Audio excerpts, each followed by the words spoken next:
करे के रहना तो मार कहत रहा ना हमार बाबू से कि हमार हई बाटे हऊ बाटे गैस बाटे सिलेंडर बाटे कुछ के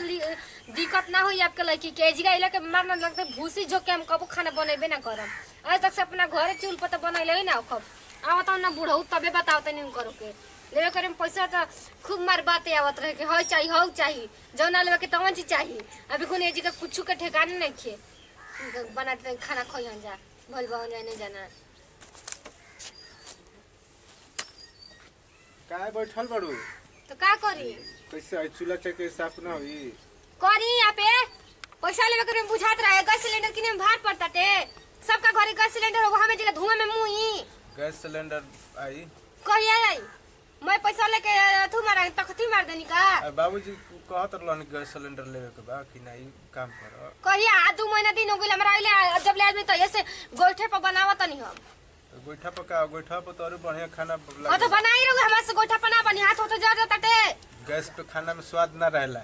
नहीं स्वाद ना रहेला देहाती बना शहरी जे काम ना चली हां तो हम जा दे हम नहीं कबो कइले कुले ना हम तो करबे ना पता ही हो तनी हलवा ले आई है तो बाबूजी आगुलन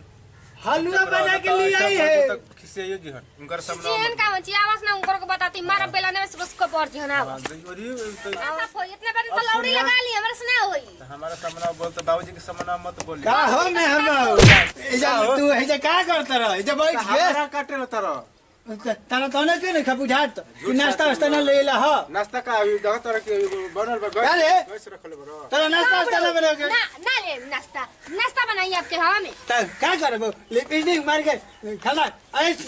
एक सन करत रहबो हां करम नहीं लगता कि पैसा लेवे के बाबू में हाथा गुड़ रहे घर में गैस सिलेंडर के ठिकाने नहीं के आज तक से तू काहे झूठ बोल रहा कहां झूठ बोल रहा कि हमारा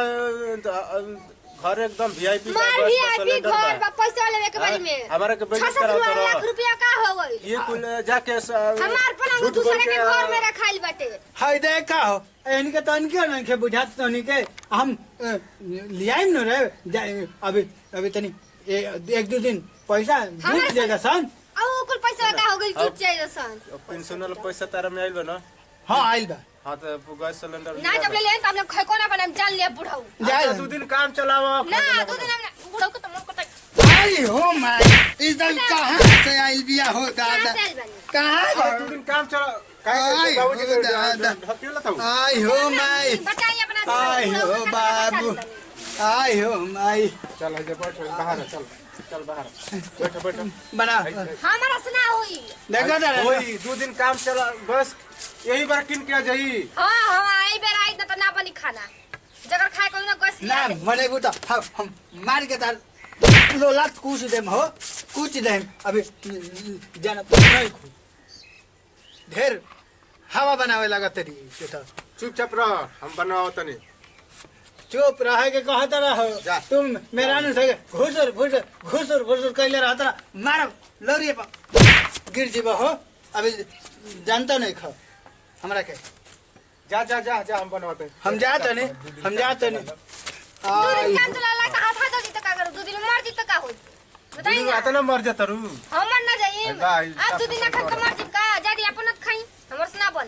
जकर बना कोनो गस लिया दे हमर से ना हो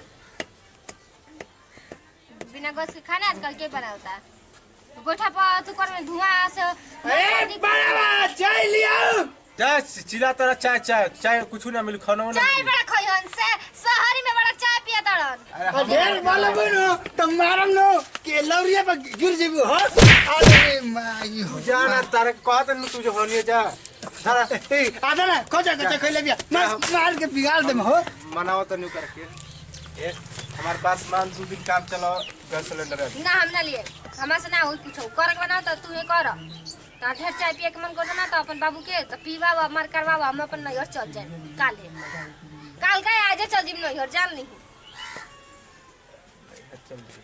जा सर तो हनी के ना बनेबे सन त हम बनावा तनी आगे सुनगा से तरे सुनगावा की हटा बुढ़ौजा बनावा हम जा तनी सुते हम खाना बनाई हां पासोलिया भोथरे हो गइल बिया अयो माई कैसे खाना बनेला रे है गोइठा इठा ओदे बाटे यही से न खिसियाई रहतिया गैस मांगतिया बुझाता कि हमरा गैस लिया ही के पड़ी जा तनी तू जा छोड़ अब हम बनावे जाता नहीं ठीक है बाबा बुआ बना बेना ले आई बेना हाथ हाथ के बना और ई झूठ बोल के तिलक ला जाके कह झूठ बोल के कि हमारे घर में हई बा तो द सही मोटे हमरो बात नहीं कि मैं 2 दिन कहते 2 दिन काम चला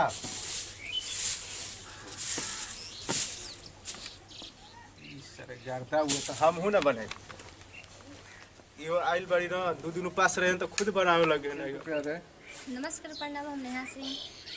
नमस्कार प्रणाम हम जावेद पड़ाका और हमार कॉमेडी देखब